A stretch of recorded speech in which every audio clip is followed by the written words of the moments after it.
Hello! Magandang umaga, tanghali, hapon, gabi sa sign na Aquarius with the air elements. Lala Baby nagpapakilala. Isang like, subscribes, and share lang po. Bigyan ko kayo ng reading for the whole month of August. Ayan, okay. So, tingnan natin ang inyong tinatawag. What's in your energy? Yan, okay. So, ito po is general. Hindi po ito private or personal reading. If you want a personal reading or private, yan, tawag dito, feel free to email me, okay? maldivesicos@gmail.com. Salamat ng marami. Simulan na natin. Okay, visualize. Yan, ibig sabihin for some of you, kaya yan, no? It's about visualizing your dreams clearly in your mind. Nakikinikinita na ninyo ang mangyayari sa inyo. Okay, so ibig sabihin nito, Aquarius, nakikita mo yung tinatawag na the butterfly. Yan. So ibig sabihin, that's the sign of the Aquarius. It has something to do about transition. Magkakaroon ng transition sa inyong buhay, sa inyong pamimera, sa inyong trabaho, sa inyong love life. The truth, live your truth authentically. Always tell the truth, okay? Yan. Huwag tayong manirahan sa kasinungalingan, mga mahal na Aquarius, okay? And love yourself. Yan. Self-love is the foundation of attracting love from others. Ibig sabihin nito, you are very, very confident especially sa katawan mo, 'di ba? Pag inaalagaan mo ang health mo, pag nag-exercise ka, 'di ba? Ano pa? Pag kumakain ka ng mga healthy foods, 'di ba? Ano pa? Pagka ikaw isa natutulog sa oras, 'di ba? Yan, hindi mo inaabuso ang iyong health. Next energy para sa mga mahal na Aquarius.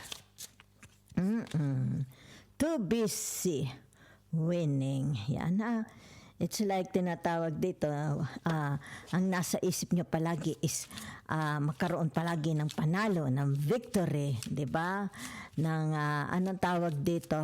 It's like tinatawag gains. Yan ha, okay. Marita something to do about your work, di ba? Yan. It's like ang lagi nasa isip nyo, palaging mananalo, on top, di ba? On top of the game, may promotion, yan, di ba? Dodging bullets, blocking negativity, escaping crazy people, protected by haters, yan. You don't welcome, especially ibig sabihin nito, wala namang mga kakwenta-kwentang usapan, kung ito yung mga chismis. Wala kayong time, di ba? Yan. Kumbaga dito, huwag mga sayangin ang oras ko sa mga ganyang mga wala kakwenta-kwentang istorya, issue, di ba? Yan. You don't give time. Ito yung tinatawag mga shits, bullshits, di ba? Yan. Love on the brain, dreaming, fantasizing, dreaming, nostalgic, yan.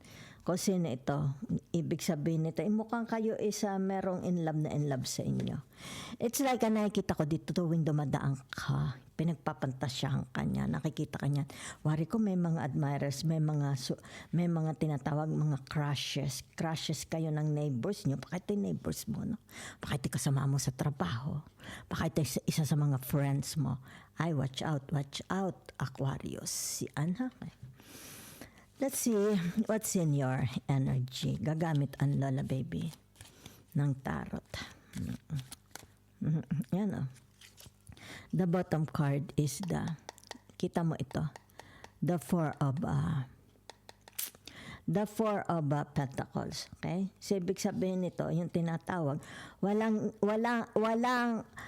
ibang nasa isip mo, kundi ang trabaho, magtrabaho, kumita ng pera.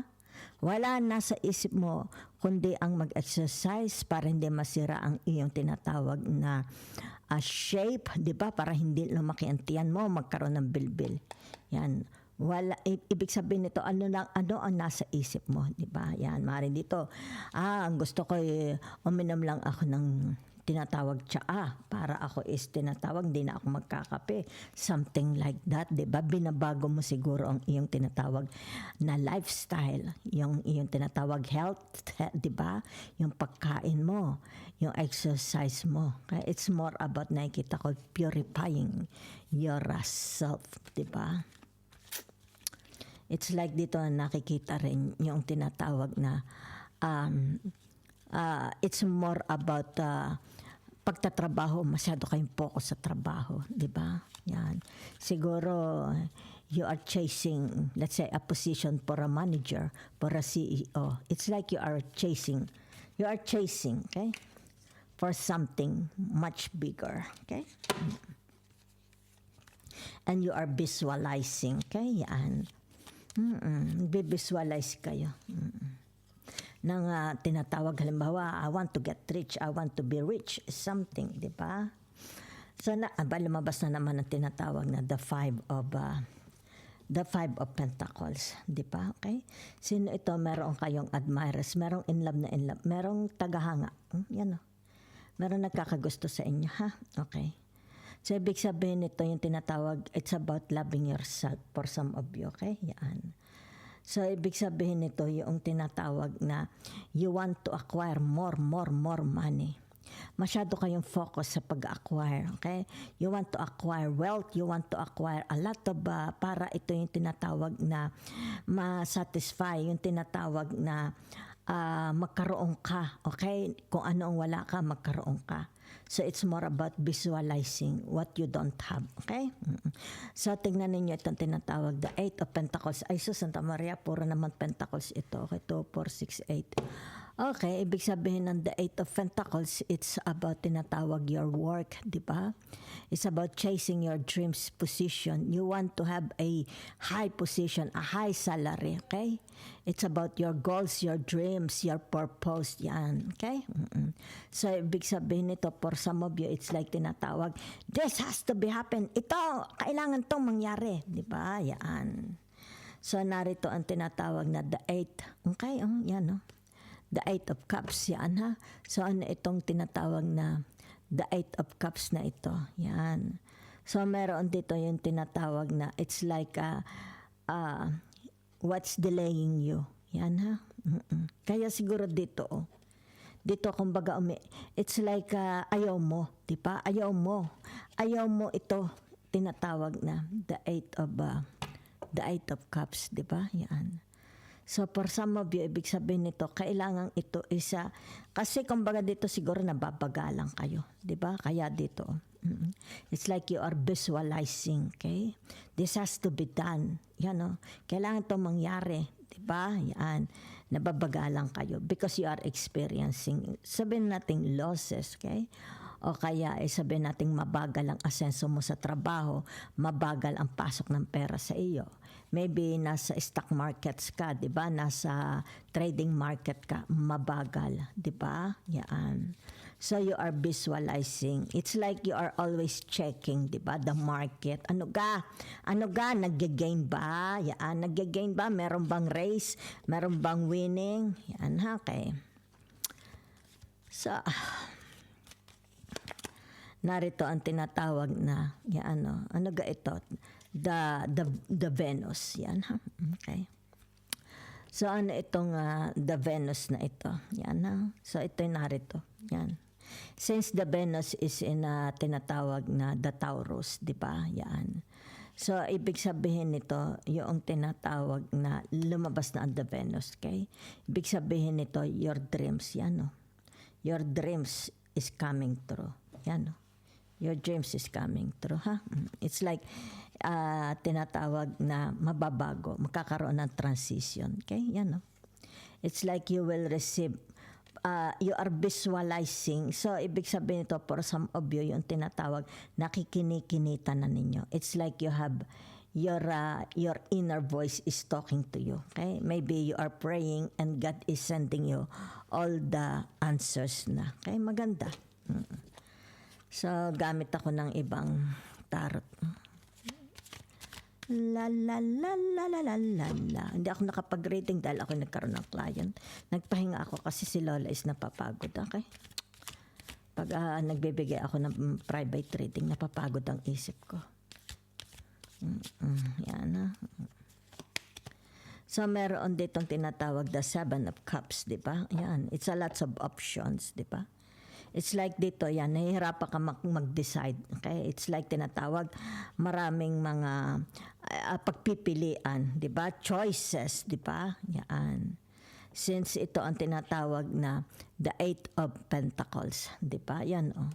Whatever is this, yan, ha? It's like hindi kayo makapag-decide. That's why you need an answer. Okay? Maybe a help from your father, a help from the priest, di ba? A help from the people with the authority, di ba? Yan. Yan na nakikita ko. Napakaraming possibilities yan, ha? It's like napakaraming posibilidad na pwede mong pagpilian. But nahihirapan kang pumili. Okay? So you are dreaming. Nakikita dito. The Seven of Cups. It's about your dreaming, your fantasy. Okay? Yan. Meron din dito, yan, no, pinapangarap kayo kung sino yung pinapangarap kayo. Okay? Narito ang tinatawag the seven. The Ten of Swords. Okay? The Ten of Swords. Sorry, the Ten of Swords. Yan. Iingat ha, okay? Ibig sabihin to may nagbabackstab sa inyo. Okay? Merong mga tinatawag mga traidor. May mga kaaway kayo. Kaya dito lumabas, okay? Ibig sabihin na don't give a shit damn. Huwag mo silang pansinin. Diba? Huwag mong patulan. Huwag mo nalang patulan, ha? Okay.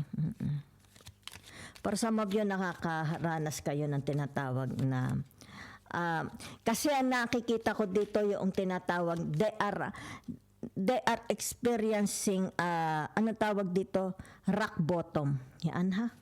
Yan. Kaya galit.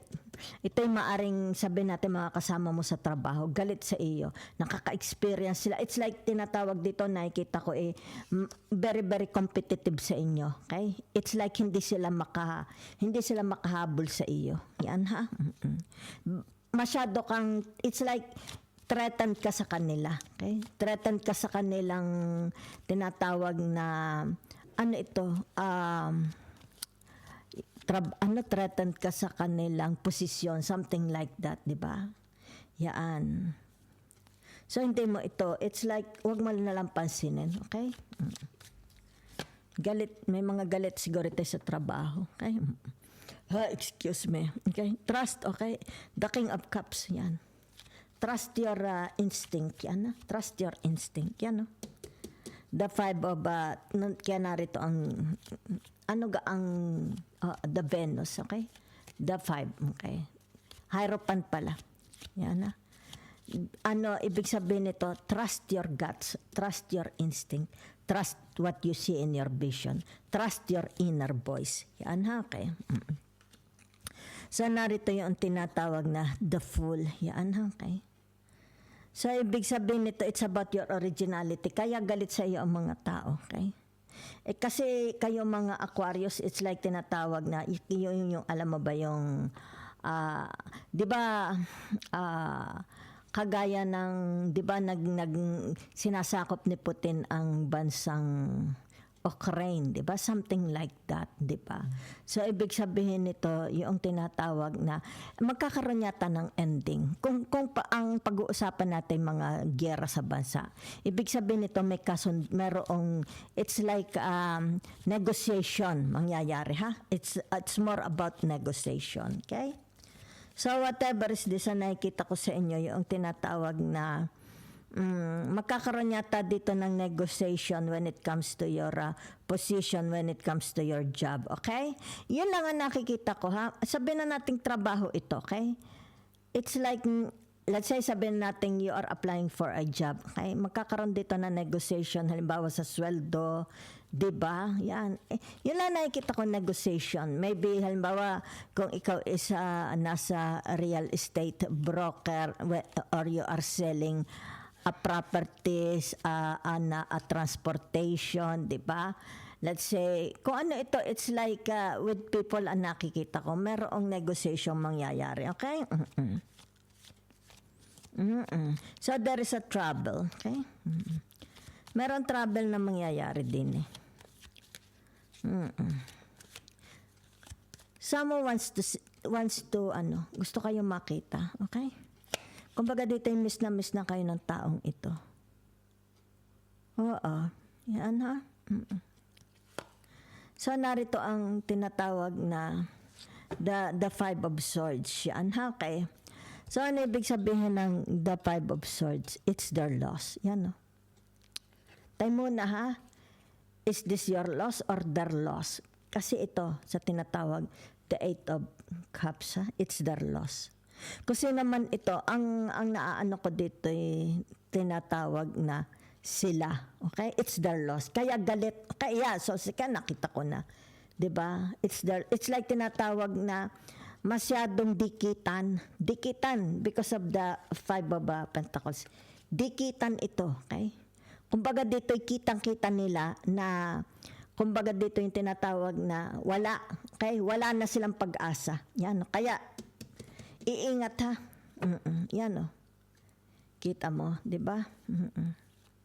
Kaya narito sila sa tinatawag position of the Fool, 'di ba? Fool. Ibig sabihin nito yung tinatawag dikitan. Okay? It's like dikitan ng competition. Yan no. Kumbaga wala na silang magagawa kasi masyado ka nang ahead. Masyado kang kumbaga dito kita nila yung tinatawag nila, yung iyong tinatawag na pangunguna. It's like more ang malakas ang iyong tinatawag na yun ang nakikita ko, 'di ba? Parang dikitan na okay? Mahuhulog na sila. So kung kaya dito yung tinatawag na hindi mo lang alam, 'di ba? Nagagalit sila, okay? Nagagalit sila, okay? So, magkakaroon dito ng pagbabago, ha? Hindi ko lang alam. So, ibig sabihin nito yung tinatawag, siguro gigive up na nila. Di ba? It's like, there's no point para makipag-compete sa inyo. Okay? Maaari ito sabihin na nating, halimbawa sa ligawan, di ba? Kita nila dikitan. Di ba? Mas malakas yung chance na makuha mo yung pag-ibig niya. Okay? Or mas malakas ang chance na ikaw mapasagot ng isa sa kanila. Or kung ito na may trabaho, work, di ba? At work, ibig sabihin nito yung tinatawag dikitan na mas malakas ka kaysa sa kanila. Di ba? Kaya dito, di ba? Malaki yung edge na manalo ka kaysa sa kanila. Di ba? Yan.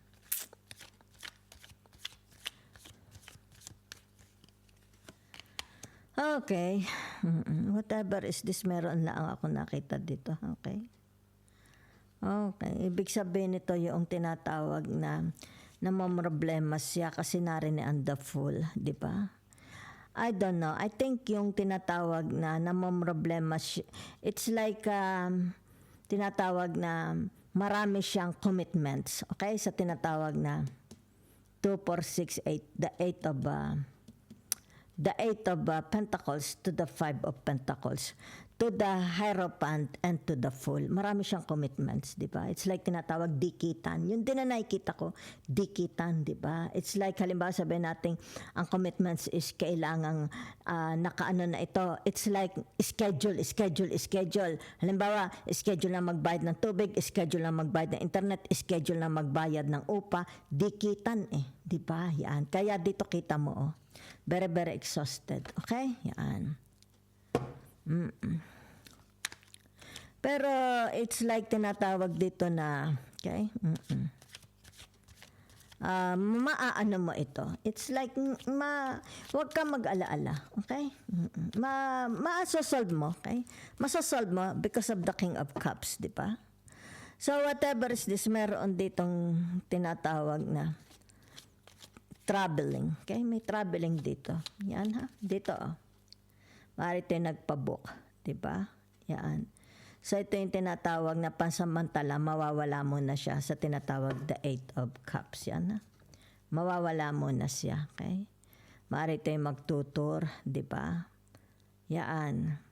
Kasi it's like tinatawag Seven of Cups, kailangan niya ito. Diba? It's like baka napapagod na yung kanyang kaisipan. Diba?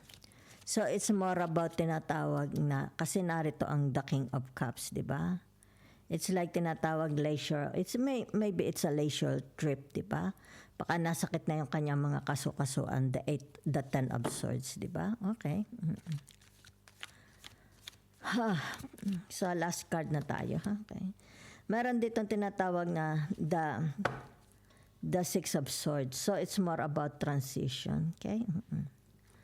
So, meron dito, it's like tinatawag, may mga kasama siya. It's like a woman and a child, di ba? Okay. So, is that your, sabihin na nating, for some of you, na-overcome nyo ang hardship. Okay? Maaari sabihin na nating napagtapos mo ang mga kapatid mo, di ba? Yan. Baka napagtapos mo ang halimbawa yung utang sa bahay, di ba? May mga tinatawag na nakagraduate ka. Yan, maaari, pwede, maybe, okay? Makagraduate ka, halimbawa sabihin na natin sa utang mo, sa pagbabayad ng utang, di ba? Yan, kasi meron ditong the 8 of cups, di ba? Okay? So, it's more about tinatawag na, for some of you, pwede rin itong letting go, di ba? Whatever happens to you in the past, maybe sabihin natin merong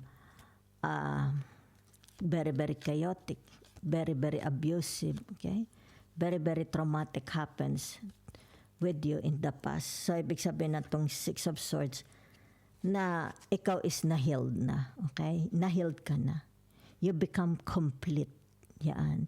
You're no longer wounded. You're no longer hating them. You no longer, kumbaga dito, yan, no? It's like you're letting go, di ba? Whatever happens in the past for some of you, okay? So, ibig sabihin nito, nagkaroon na ng transition since narito ang the 5 of Pentacles and the 8 of Pentacles. Diba? It's like tinatawag dito, okay? Hinubog ka. Yan. Hinubog ka ng iyong relihiyon. Hinubog ka ng iyong faith. Maybe for some of you, nung nag-aaral, nagpasok ka sa seminary. Diba? It's like all your wounds, okay? Wounds nung nag-aaral, since nung batang maliit, diba? It's like dito yung tinatawag, nagkaroon ng spirit, let's say sabihin natin mga pare, di ba? Naturuan ka, di ba? Kumbaga dito yung na-let go mo na. Yan ha, okay? But I see someone here is want to see you. They want to see you, okay? Kung sino itong person na ito. Yan ha. So, ibig sabihin itong person na ito is yung tinatawag na meron dito the 10 of swords, di ba? So, ibig sabihin ito yung tinatawag na nagsisisi na siya, pinagbabayaran niya ang ginawa niya sa inyo. Kasi naman itong taong ito, di ba? It's like a backstab, but it's not. Ito yung tinatawag na nakarma siya, okay? Yan. Di siya makarecover. Maybe it's a sibling, a pinsan, a father, a mother. Pwede rin namang friends, di ba? Kasi naman siya. Yan. Kumbaga dito yung tinatawag na nasa stage siya, okay? Na nagdurusa, may sakit siya, okay?